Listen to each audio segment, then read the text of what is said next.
तिवारी द्वारा अपने अपने कैंडिडेट से पूछना चाहती हूँ कि वे किसे बुलाना चाहती हैं। अपने प्रियांशु और उनकी टीम को बुलाना चाहूँगी।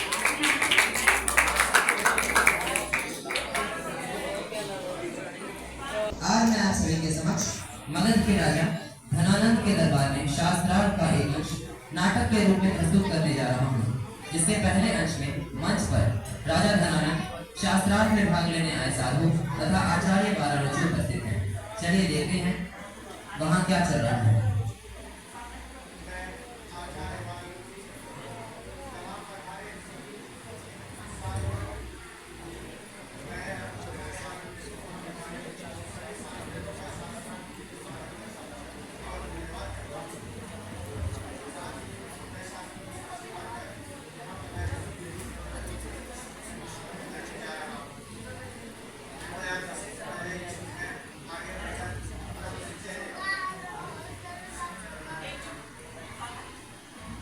मैं आलोक काशी जनपद का निवासी आचार्य पिनाक वाणी का शिष्य आप सभी को प्रणाम करता हूँ। इसके साथ ही शास्त्रार्थ शुरू होता है। धर्म और अर्थ का स्रोत राज्य है।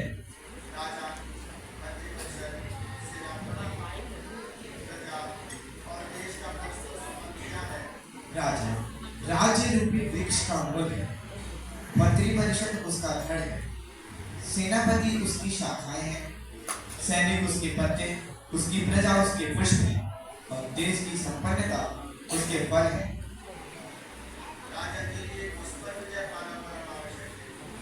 दूसरों पर विजय पाने की अपेक्षा इंद्रियों पर विजय पाना परमावश्यक है। अतः काम, क्रोध, लोभ, मद, मान और हर्ष के त्याग से ही इंद्रियों पर विजय पानी चाहिए।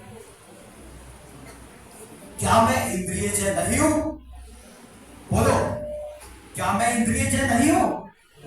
किसी पुरस्कार की भीख मांगने वाले साधु, तुम मेरे प्रश्न का उत्तर क्यों नहीं देते? किसी में साहस है मेरे प्रश्न के उत्तर देने का? सभा शांत। आलोक वहां से अपना स्थान ग्रहण करते हैं और अगले विद्वान शास्त्रार्थ में भाग लेने के लिए आचार्य वाराणसी के समक्ष उपस्थित होते हैं।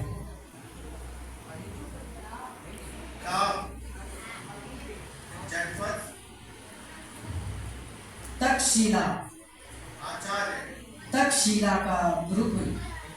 सबसे बड़ा शत्रु कौन है? अहंकार। निर्धन का धन क्या है? विद्या। सत्पुरुष कौन है? जो परोपकार के लिए आगे बढ़े। स्त्री का धन क्या है? लज्जा। सबसे बड़ा अमीर कौन है? दानवीर। हाँ, जो सब कुछ लुटा दे वो दानवीर, और जो तुम लूटो तो तुम क्या नहीं? सभा शांत। सभी ब्राह्मण अपमानित महसूस कर रहे थे। फिर शास्त्रार्थ आगे बढ़ता है। तो तुम्हारे शास्त्रों में मेरा सामर्थ्य कुछ भी नहीं? नहीं। कौन कहता है सामर्थ्य तो शास्त्रों को जीवित रखता है? मूर्ख! बोल, क्या है तुम्हारे शास्त्र में मेरी स्थिति? एक वेतन भोगी सेवक से बढ़कर और कुछ नहीं। तो मैं यहाँ बैठे सभी लोगों का सेवक हूँ क्या? उत्तर दे बोल। सब शांत। कोई जवाब नहीं दे पाता है, बल्कि सभी साधुओं में बैठे आचार्य चाणक्य की ओर देखने लगते हैं। अच्छा, अब तेरी बारी है। क्यों साधु, तू नहीं मांगेगा भिक्षा?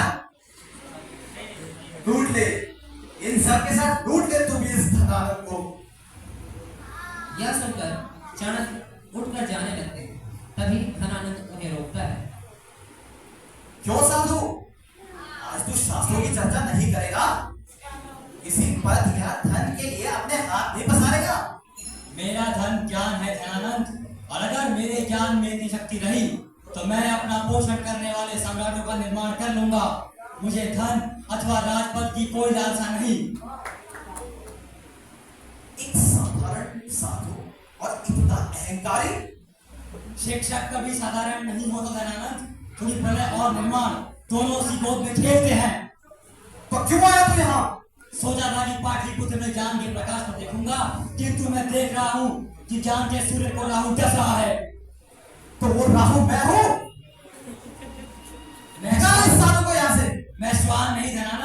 जो बार बार ठोकरें खाने के बावजूद भी एक टुकड़े के लिए अपने स्वामी के पहुंच जाता रहे। तभी दो सैनिक उनकी ओर आगे बढ़ते हैं। ठहरो! जो हाथ तलवार थमाना जानते हैं वो हाथ स्वयं की रक्षा करना भी जानते हैं। मैं किसी की रत्ता पैदा नहीं हूँ, और हाँ, मैं यहाँ से प्रतिज्ञा लेकर जा रहा हूँ कि जब तक मैं नंदों का अंत नहीं कर दूंगा तब तक मैं अपनी शिखा नहीं मांगूंगा। यह कहकर चाणक्य दरबार छोड़कर चले जाते हैं और कालांतर में अपने बुद्धि और विवेक से एक साधारण बालक चंद्रगुप्त को सम्राट के रूप में तैयार करके धनानंद को हराकर चंद्रगुप्त मौर्य को मगध का राजा नियुक्त करते हैं। अब मैं आपको पात्रों से परिचय करवाता हूँ। धनानंद की भूमिका निभा रहे थे फहीम, बारारुचि की भूमिका निभा रहे थे चेतन, आलोक की भूमिका निभा रहे थे सात्विक, अग्निवेश की भूमिका निभा रहे थे समर, और चाणक्य की भूमिका निभा रहे थे कुंवर। दो सैनिक थे मनीष और दिनेश, और मैं प्रियांशु जो आपको सुना रहा था